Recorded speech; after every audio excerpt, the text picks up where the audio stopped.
성지순례 여행을 가보니까 우리 베델 교회죠. 야곱이 돌을 베고자 거기 돌이 많더라고요.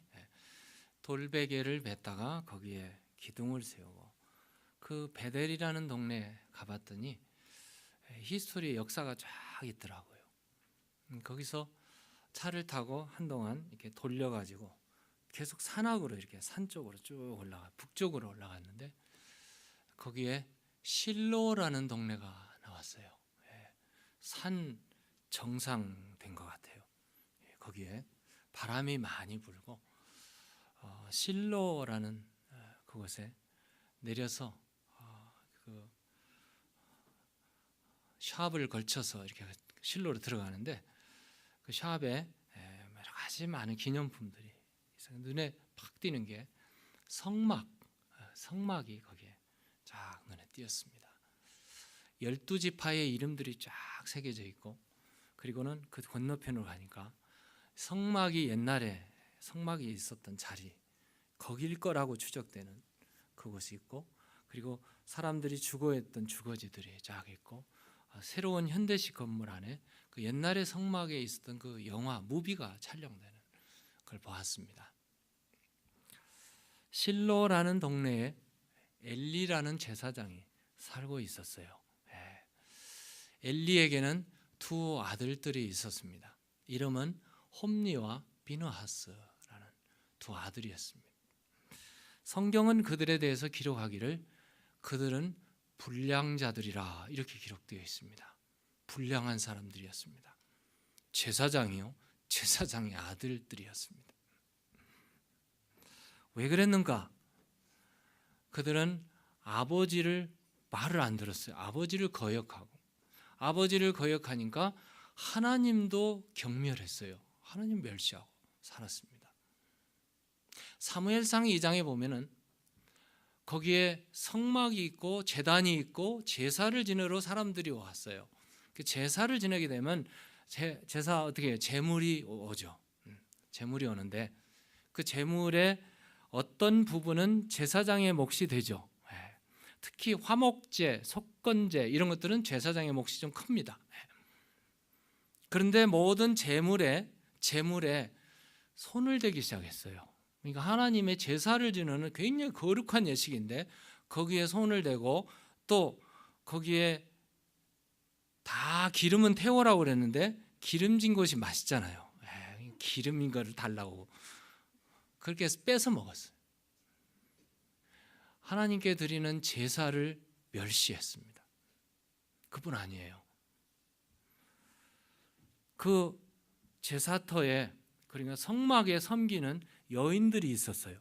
근데 그 여인들하고 부자연스러운 행동들을 했습니다. 그래가지고 소문을 낳고 사람들의 입술에 다 들었어요. 엘리 제사장의 두 아들들이 불량한 사람들이라 소문이 퍼져나갔어요. 엘리가 듣고 권면을 하고 타이르고 아이들아 그러지 말라고 해봐야 소용이 없었어요. 하나님께서 하나님의 사람을 엘리 제사장에 보냈습니다. 들으라 나는 여호와 말씀 볼까요? 사무엘상 2장 30절에 그러므로 이스라엘의 하나님 나 여호와가 말하노라. 얼마나 무서운 말인지 몰라요. 내가 전에 내 집과 내 조상의 집이 내 앞에 영원히 행하리라. 아론의 제사장 반열이죠. 영원히 함께하겠다는 하나님께서 하였으나 이제 나 여호와가 말하노니 결단코 그렇게 하지 아니하리라. 하나님이 거기서 멈추셨어요. 이게 굉장히 중요한 구절이 다음은 나와요. 나를 존중히 여기는 자를 내가 존중히 여기고 나를 멸시하는 자를 내가 경멸하리라. 이 말이 떨어지니 엘리 제사장이 부르지 않았겠어요. 자식들을 그렇게 하지 말라고 그런 일 하지 말라고. 근데 아이 이미 선 넘었어요. 아웃 오브 컨트롤이 듣지 않았습니다. 그 결과가 어떻게 되었는가? 성경에 기록된 대로 어느 날 전쟁이 일어났습니다. 블레셋 군대가 쳐들어왔습니다. 이스라엘 백성과 전쟁을 했는데 옛날 다윗이 싸우던 시대에는 승승장구해서 할 때마다 이겼어요. 근데 블레셋이 쳐들어왔어요. 홈리와 비느하스가 과거의 전적을 딱 보니까 하나님의 법궤가 함께 가면 항상 승리를 했어요. 그러니까 홈리와 비느하스가 그걸 알았어요. 그걸 알고 자, 전쟁에 승리하는 비결이 있다 해가지고 법궤를 메고 전쟁터에 나갔습니다. 그런데 결과가 어떻게 됐을까요? 전쟁에 패전했습니다. 전쟁만 패전한 것이 아니라 법궤를 빼앗겼어요. 법궤만 빼앗긴 게 아니고 홈리와 비느하스 두 아들들이 거기서 죽었습니다. 비참하게 죽었습니다.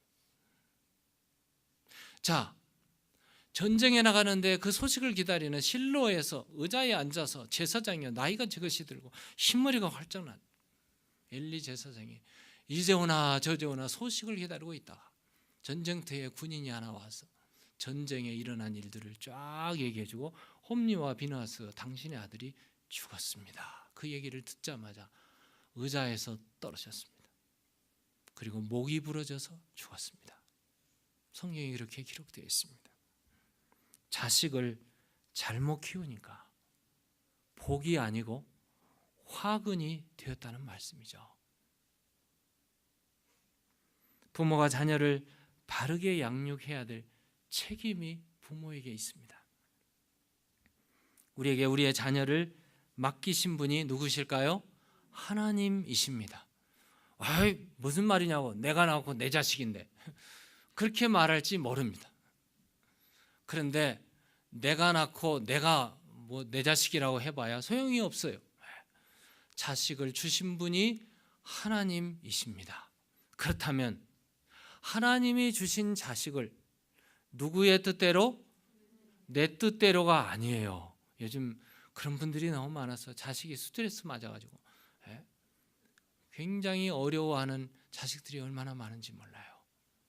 내 뜻대로가 아니고 하나님의 뜻대로, 하나님의 생각대로, 하나님의 계획대로 자식을 훈련하고 가르치고 양육해야 된다는 말씀입니다. 어떤 부모는 그래요. 훌륭한 인물들을 막 소개하면서 자식에게 이렇게 닮아가라고. 그리고 엄마가 얘기를 딱 붙여요. 네 아버지는 닮지 마라.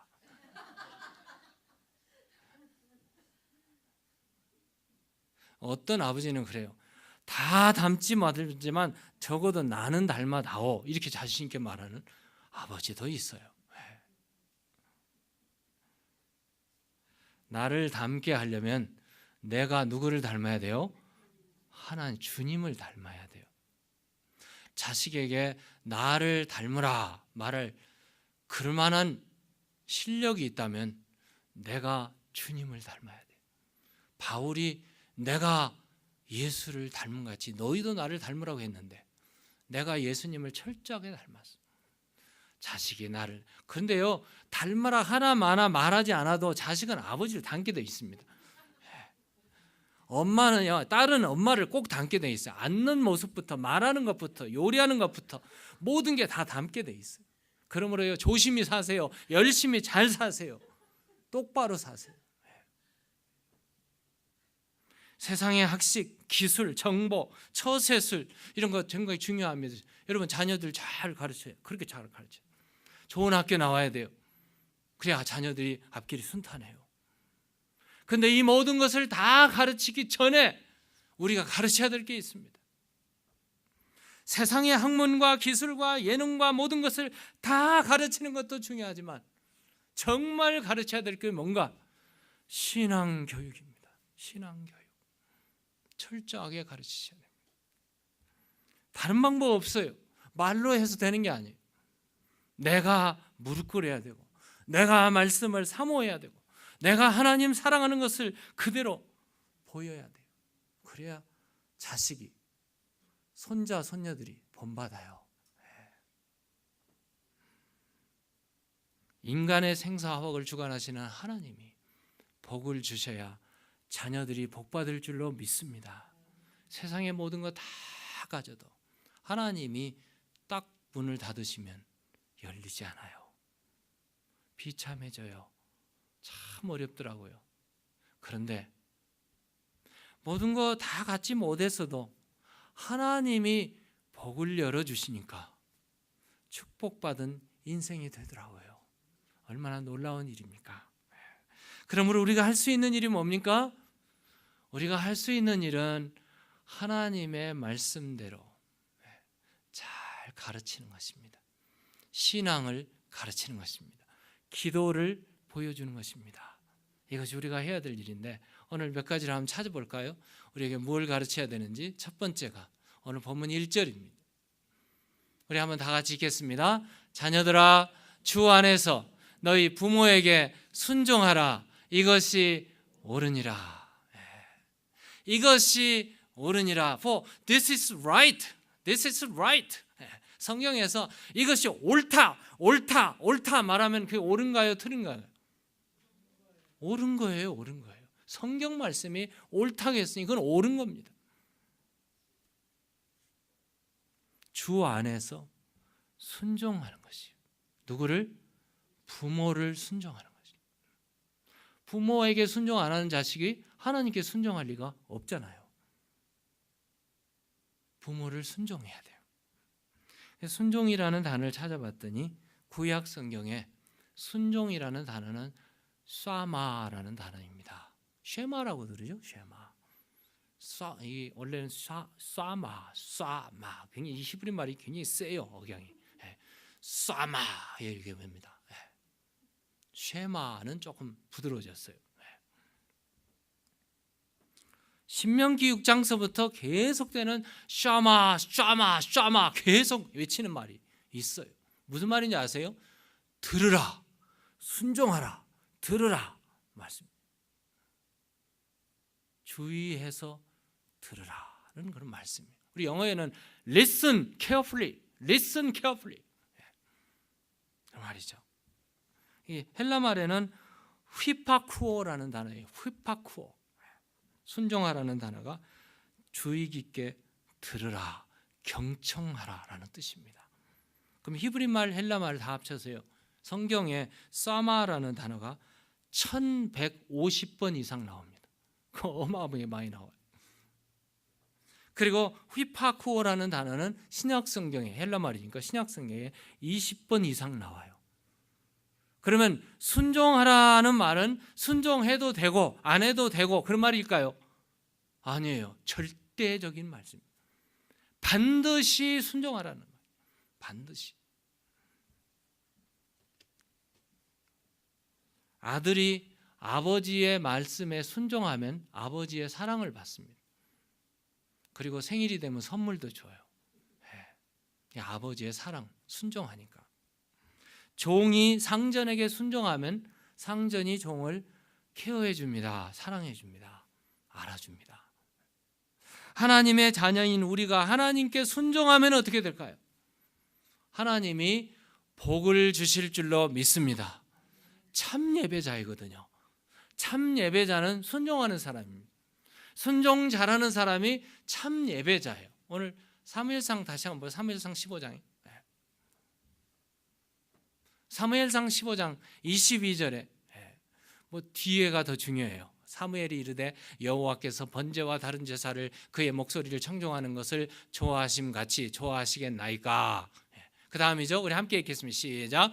순종이 제사보다 낫고 듣는 것이 수양의 기름보다 나으니. 여기 순종이라는 단어와 듣는 것, 이게 예배보다 낫다는 거예요. 순종하지 않은 사람 예배자가 아닙니다. 정말 하나님 말씀을 주의 깊게 잘 듣는 사람이 참 예배자라는 뜻이죠. 예배를 잘 들으면 하나님이 하늘 문을 여시고 복을 주십니다. 우리 자녀들이 예배자가 되도록 하려면 순종하는 자녀들로 만드셔야 돼요. 한국의 회사를 아주 성공적으로 히스토리를 만드는 한 굵직한 회사의 그 CEO가 이런 나는 이렇게 성공할 수밖에 없었습니다라는 성공사의 두 가지 중요한 것을 발표를 했어요. 그 발표한 게 뭐냐면은 회사를 잘 운행하려면 회사원들을 잘 뽑아야 돼요. 그 회사원들이 훌륭한 사람들이 일을 해야 회사가 아주 튼튼해지고 좋아진다는 말씀이에요. 그럼 회사원들을 뽑는데 그 사원들을 뽑는데 기준이 두 가지밖에 없어요. 두 가지. 물론 그 사원에 해당하는 학력, 경력 뭐 이런 거 다 보겠죠. 다 보고 거기에 해당되는 사람에게 두 가지 딱 질문을 면접 시간에 한답니다. 그 두 가지 면접 시간에 두 가지 질문이 뭐냐면 첫 번째가 당신의 부부 사이는 행복하십니까? 화목하십니까? 부부 생활에 대해서 묻습니다. 부부 생활이 완만하지 못한 사람은 대인 관계가 완만하지 못해요. 부부 사이가 행복하고 완만한 사람은 회사에서도 모든 생활이 완만해집니다. 그럼 회사가 잘 될 수밖에. 두 번째 질문은 당신은 부모에게 효도합니까? 그거였습니다. 부모를 공경하냐는 그런 질문이었습니다. 연로하신 부모님을 잘 모시는 사람은 결단코 상관을 거역하지 않습니다. 부모 잘 모시는 사람들이죠. 부모를 잘 존경하고 케어하는 사람은 회사원들도 또 윗사람들도 공경하고 케어를 하는 케어펄슨이 됩니다. 그럼 회사 생활이 완만해져요. 자, 이렇게 자격이 된 두 종류의 두 가지의 자격이 해당되는 사람들을 뽑아놨더니 회사가 너무나 재밌습니다. 그래서 회사가 잘 된 거예요. 성공한 것입니다. 자녀들에게 부모를 공경하라. 이것이 옳으니라. 그건 정말 옳은 것입니다. 가르쳐야 됩니다. 자녀들에게 순종하는 길을 가르치셔야 됩니다. 이렇게 나는 순종했다. 이렇게 순종하거라. 이렇게 순종하면 하나님이 복을 주신다. 우리 한국 옛말에 매 끝에 효자 난다라는 말이 있어요. 자식은 매로 다스려야 됩니다. 요즘에 여러분들 자식은 다 이제 키웠고 손자들 키우시잖아요. 손자들 키울 때 떠받들면서 벌벌벌 떨면서 손자들 키우면은 손자가 나중에 할아버지 뺨 때려요. 조심하세요. 우리 잠언서에도 이렇게 기록되어 있습니다. 잠언서 23장 13절에 아이를 훈계하지 아니하려고 하지 말라. 채찍으로 그를 때릴지라도 그가 죽지 아니하리라. 안 죽을 만큼만 때리세요. 또 안 죽는다고 마구 때려가지고 목숨을 빼앗는 일이 없도록. 무슨 말이냐? 훈계하고 디서플린 하라는 겁니다. 자식들 어릴 때 보면은요 얼마나 스터분한지 몰라요. 그리고 또 학교 다니면요 학교에서 선생님이 가르치는 거 다 보고 집에 와서 학교에서는 그렇게 안 하는데 뭐 이렇게 하고서 거역을 하는 경우 많아요. 그래도 신앙으로 잘 가르쳐야 됩니다. 오늘 본문의 자녀들아 주 안에서 너희 부모에게 순종하라. 이것이 옳으니라. 두 번째로는 자녀에게 부모 공경을 가르쳐야 됩니다. 부모를 공경할 줄 아는 자녀를 만드셔야 돼요. 오늘 2절 3절 볼까요? 2절 3절 우리 함께 다 같이 읽겠습니다. 시작. 내 아버지와 어머니를 공경하라. 이것은 약속이 있는 첫 계명이니 이로써 내가 잘되고 땅에서 장수하리라. 우리 자식들이 잘되고 오래오래 건강하게 잘 살도록 하려면 어떻게 해야 돼요? 부모를 공경하게 해야 돼요. 부모를 공경하라고 아무리 외쳐도 소용없어요. 우리가 공경을 잘해야 됩니다. 우리가 공경을 잘해야 돼요. 부모가 공경을 잘한 자녀들은 대부분 보면 부모 공경을 잘해요. 순종이 겉으로 드러나는 행위로 나타난다면 공경은 사람의 내적인 감동에 일어나는 내면의 세계에서 일어나는 한 가지 일이라고 보여집니다. 공경이라는 말은 티마오라는 말인데요. 원래 이 말은 set the price, 가격을 정한다는 뜻이에요. 가격을 정한다. 존경한다는 말은 가격을 높이 정해서 가치를 거기에 둔다는 뜻이에요. 그 부모의 가치가 얼마나 큰지 몰라요. 여러분, 우리 신앙의 하나님의 가치는 절대적이잖아요. 그와 같이 그분께, 절대자에게 우리가 머리를 숙이고 경배하고 찬양하고 예배하잖아요. 예배라는 게 바로 그런 뜻이에요. 공경한다는 말이 티마오라는 뜻이 바로 높이 평가한다, 높은 가치를 그분께 드린다. 자녀들이 부모를 공경하는 게 바로 그런 뜻입니다. 학생은 선생님을 존경하고, 백성은 대통령을 존경하고, 성도는 하나님을 경외하는 것입니다. 그래야 잘 되는 거예요. 제대로 되는 것입니다. 우리 예수님께서도 마태복음 15장 보면은요, 4절에 하나님이 이르셨으되 내 부모를 공경하라 하시고 또 아버지나 어머니를 비방하는 자는 반드시 죽임을 당하리라 하셨거늘, 예수님께서도요 성경 구약을, 율법을 통해서 인용하시면서 뭐 하라고요? 부모를 공경하라, 부모를 공경하라, 그렇게 말씀하세요. 요한복음에 보면 예수님께서 진리의 말씀을 외치십니다. 진리가 이렇다, 진리를 알지니 진리가 너희를 자유케 하리라 하면서 예수님께 진리에 대해 선포를 하니까 사람들이 막 흥분을 하기 시작했고, 어떤 사람은 너무 어렵다, 어떤 사람은요 웅성웅성하면서 저 사람 귀신 들렸다고 그랬어요. 그 예수님께서 내가 귀신이 들린 게 아니라 확실히 진리의 말씀이라고 외치는데요, 그 진리의 기준을 이렇게 말씀하세요. 또 있네요. 예수께서 대답하시되 나는 귀신 들린 것이 아니라 오직 내 아버지를 공경함이거늘. 여러분, 진리라는 게 뭡니까? 아버지를 공경함이거늘.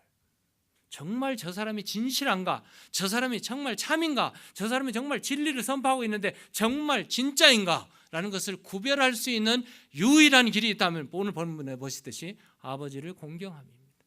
부모를 공경하는 사람, 저 사람은 부모 공경하는 거 보니까 틀림없다 말이에요. 틀림없다. 이렇게 평가가 되어지는 것이죠.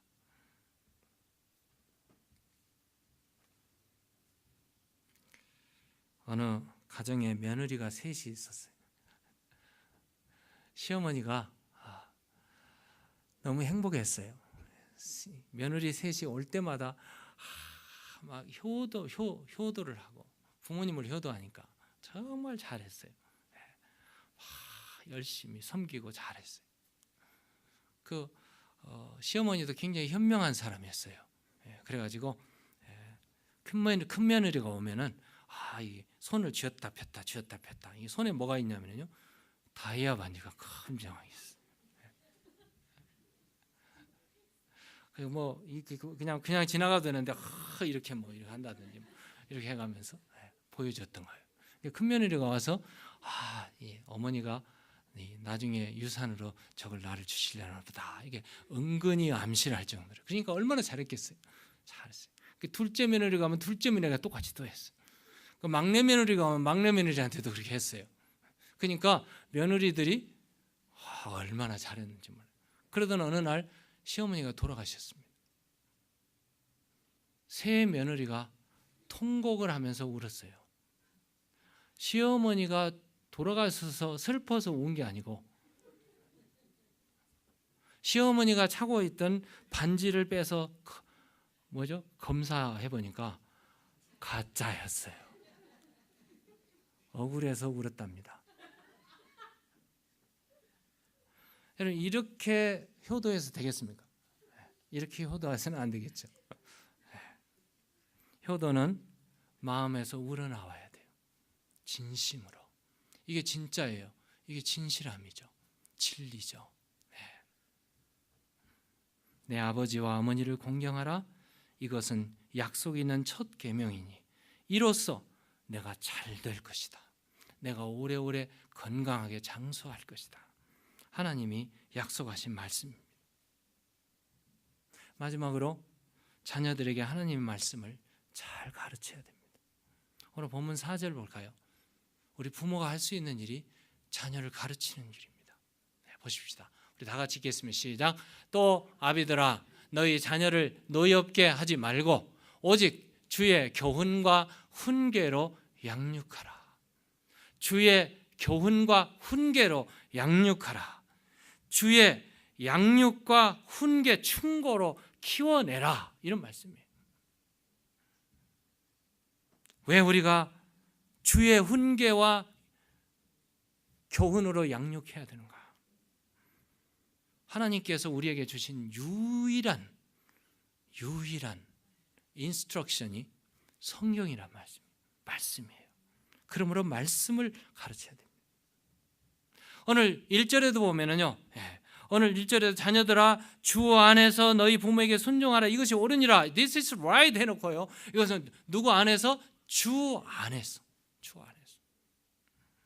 주의 교훈과 훈계로 양육하라. 주 안에서. 이 말은 뭐예요?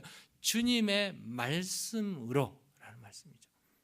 주님이 주신 말씀으로 훈련하라.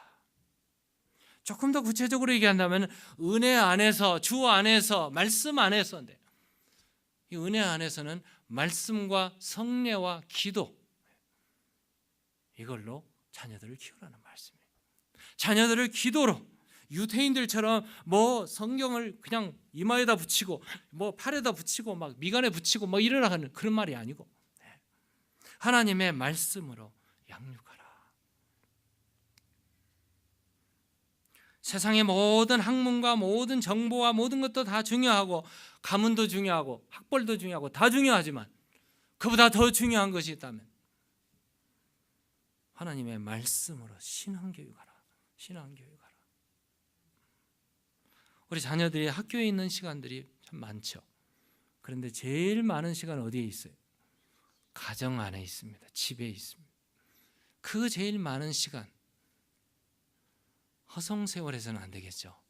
자녀들에게 기도를 가르치고 말씀을 가르치고 하나님의 은혜를 가르쳐야 됩니다. 제가 작년에 뉴욕에 휴가를 다녀왔습니다. 뉴욕에서 뭐 다른 거 다 뭐 자유의 신상도 보고 다 좋았는데 저에게 딱 눈에 들어오는 게 한 가지 있었어요.